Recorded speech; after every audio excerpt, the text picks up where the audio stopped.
Cara at the Bridging Institute with more answers to questions before your appointment. So you pulled up the intake form and you're like, oh my God, why so many questions? And what does it matter about when I was born or what happened 10 or 15 years ago? It matters a big deal. So here's a few pointers on that. So one, it tells us, is this going to be a simple project or something that's going to be more involved? Can you expect a lot of change today, or do we need to go at this in a few different phases?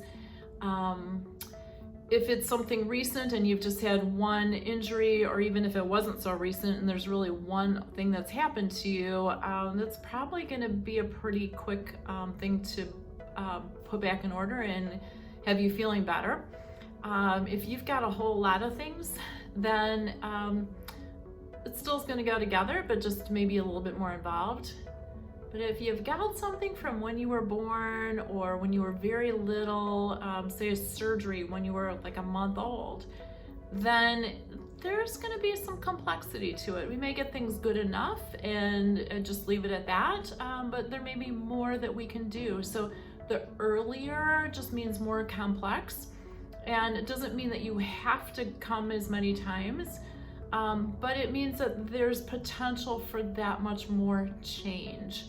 So that's why we ask a lot of questions. They're clues to help us zero in on what's most important, like what's going to get the biggest change for focusing on it, but also kind of clue us into, as we assess what we find, it needs to match up to the things that have happened to you.